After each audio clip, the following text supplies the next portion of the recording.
देखिए बता दूं कि 16 सीटों पर जो है वो जदयू ने इस बार अपने उम्मीदवार खड़े किए थे और उस 16 में से 4 सीटों को छोड़ दे तो 12 सीटों पर जो है वो उसे हार मिली है, जीत मिली है। लेकिन 4 ऐसी सीटें हैं जिनमें से यदि किशनगंज को छोड़ दिया जाए तो 3 सीटों पर उसके उम्मीदवार जो थे वो हारे हैं और वो पिछली बार जो थी वह सीट जदयू के पाले में थी। यानी जो जदयू के पाले में थी सीट, उन सीटों से भी जदयू को जो है हाथ धोना पड़ा है। इसमें जहानाबाद जो है काफी महत्वपूर्ण है, साथ ही साथ पूर्णिया की बात करें और किशनगंज और कटिहार की बात करें। किशनगंज तो पहले से ही जो था वह कांग्रेस के पाले में था, लेकिन इस बार ये 3 सीटें जो थी, ये 3 सीटें काफी महत्वपूर्ण थी और ये 3 सीटें हारना जो है वह कहीं ना कहीं जदयू के लिए जो है वो एक बड़ा प्रश्न चिन्ह खड़ा कर रहा है जरूर कि आखिर क्या वजह थी। देखिए जैसा कि हम लोगों ने बताया और अपने दर्शकों को भी जनता के सांसद के दरमियान जो है उस कार्यक्रम के दरमियान हमने वहां की वस्तु स्थिति से अवगत कराया था, तो जहानाबाद की भी जनता थी,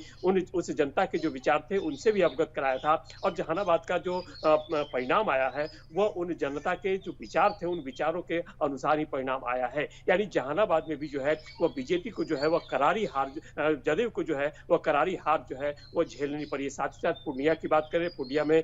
जो निर्दलीय उम्मीदवार है पप्पू यादव, उन्होंने वहां से जीत हासिल की है, तो दूसरे नंबर पर जो है वो जदयू रही है। तो जिन 4 सीटों पर जदयू को कामयाबी नहीं मिली है, इन 4 सीटों के लिए समीक्षा की जा रही है कि आखिर कौन सी वजह थी। क्या अंदरूनी अंतरकलह था या फिर जो सांसद थे वो सांसद अपने क्षेत्र के प्रति जिम्मेवार नहीं थे, जो मतदाता थे उन मतदाताओं की उदासीनता थी उनके प्रति, या फिर और कोई दूसरी वजह थी। इन सभी वजहों की तलाश करने के लिए जो है वो समीक्षा बैठक की जा रही है। पिछले दिनों बीजेपी ने भी अपनी समीक्षा बैठक की थी कि आखिरकार 5 सीटें जो उन्होंने हारी है वो 5 सीटें हारने के पीछे क्या मुख्य वजह है। तो उसी तरह से जदयू जो है वह भी अब समीक्षा बैठक कर रही है और आज मुख्यमंत्री नीतीश कुमार जो है इन चारों क्षेत्रों के जो उम्मीदवार थे उनसे फीडबैक लेंगे और ये जानने की कोशिश करेंगे कि आखिरकार जो हार की जो मूल वजह है वह मूल वजह क्या है और उसके बाद जो है वह पार्टी स्तर पर इसके लिए जो है वो फिर आने वाले समय के लिए जो कार्रवाई रणनीति भी बनाएंगे। और क्या एक बड़ी जल्दी से क्विक अपडेट दे दीजिए, क्या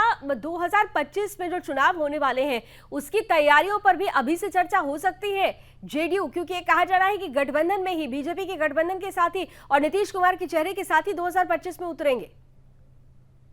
जी अब निश्चित रूप से जो ऐलान कर दिया गया है बीजेपी के अध्यक्ष के द्वारा भी और एनडीए के भी चिराग पासवान, उन्होंने भी घोषणा कर दी है कि अगला जो चुनाव होगा विधानसभा वह मुख्यमंत्री नीतीश कुमार के नेतृत्व में ही लड़ा जाएगा। तो निश्चित रूप से जिन सीटों पर हार हुई है उन सीटों के हार के साथ साथ, चूंकि अभी विधानसभा का चुनाव सामने है, 1 साल का वक्त है अभी और इसके लिए अभी से ही तैयारी सभी पार्टियां जो कर रही है, इस सिलसिले में जदयू जो है वह भी अपनी समीक्षा बैठक के